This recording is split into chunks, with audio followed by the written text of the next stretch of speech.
नमस्कार. आज आपण बनवणार आहोत खूपच साधा आणि सोपा टेस्टी असा पिझ्झा, तोही टॅमॅटोच्या भाजीपासून. रेसिपी अगदी साध्या सोप्या पद्धतीने दाखवलेली आहे, त्यामुळे व्हिडिओ स्किप न करता शेवटपर्यंत नक्की पहा. चला तर आपण रेसिपीला सुरुवात करूया. इथे एक कढई गरम करून घेतलेली आहे, त्याच्यामध्ये 2 टेबलस्पून इतकं तेल घालूया. तेल चांगलं गरम झाल्यानंतर एक बारीक चिरलेला कांदा घालायचा आहे. कांदा पण अगदी बारीक चिरून घ्या. त्यानंतर याच्यामध्ये मी 4 ते 5 इतके टॅमॅटो, लाल बुंद असे टॅमॅटो घ्यायचे आहेत आणि बारीक कापून घ्यायचे आहेत टॅमॅटो. इथे मी बारीक चिरलेले 4 ते 5 टॅमॅटो घालणार आहे आणि टॅमॅटो मऊ आणि घट्ट होईपर्यंत आपल्याला शिजवून घ्यायचे आहे. गॅसची फ्लेम मीडियम ठेवा. रेसिपी शेवटपर्यंत पहा. हा पिझ्झा एकदा घरी तुम्ही नक्की ट्राय करा.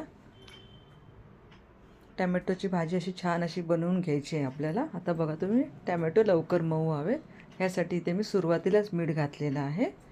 मीठ घातल्यामुळे काय होईल की टॅमॅटो लवकर असे शिजले पण जातील आणि मऊसुद्धा होतील. ही माझी पहिली टिप आहे. आता झाकण ठेवूया आणि टॅमॅटो असे छान असे बारीक मऊसर असे शिजून घेऊया. इथे बघू शकता तुम्ही, टॅमॅटो छान असे मॅश झालेले आहेत. आता याच्यामध्ये आपण मसाला घालायचा आहे. इथे मी काश्मीरी मिरची पावडर घातलेली आहे. मसाल्याचं प्रमाण तुम्ही तुमच्या आवडीनुसार कमी जास्त करू शकता. आता मसाला चांगला असा मिक्स करून घ्यायचा आहे.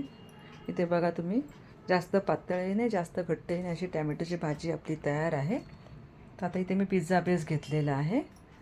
आता हा पिझ्झा बेस आपल्याला डिशमध्ये काढून घ्यायचा आहे आणि त्याच्यामध्ये पिझ्झा पास्ता सॉस मिळतो तो आपण लावून घेऊया, किंवा तुम्ही इथे टॅमॅटो केचप आणि मेयोनीज मिक्स करून ते सुद्धा लावू शकता. इथे मी पिझ्झा पास्ता सॉस लावलेला आहे.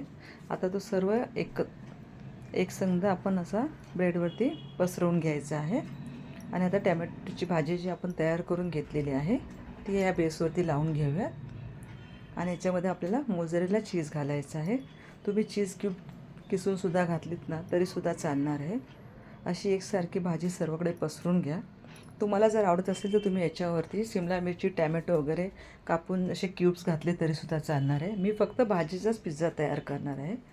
आता मोझरेला चीज घालूया आणि आपल्याला हे पिझ्झा चांगला असा शिजवून घ्यायचा आहे.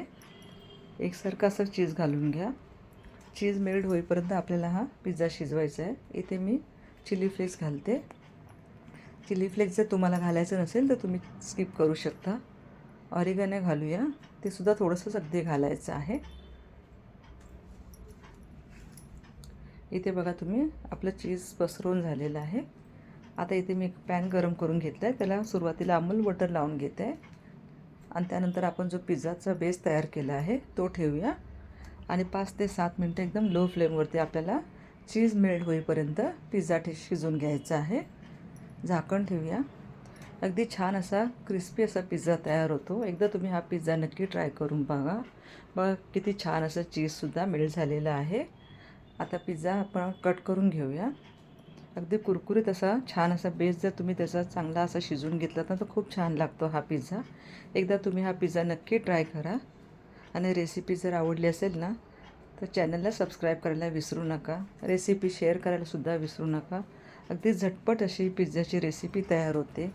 अगदी साध्या सोप्या पद्धतीने, घरगुती पद्धतीने मी तुम्हाला पिझ्झाची रेसिपी शेअर केलेली आहे. तर रेसिपी आवडली असेल तर रेसिपीला लाईक करा, चॅनलला सबस्क्राईब करायला विसरू नका. रेसिपी जास्तीत जास्त शेअर करा. अशाच नवनवीन व्हिडिओसाठी चॅनलला फॉलो करा. धन्यवाद.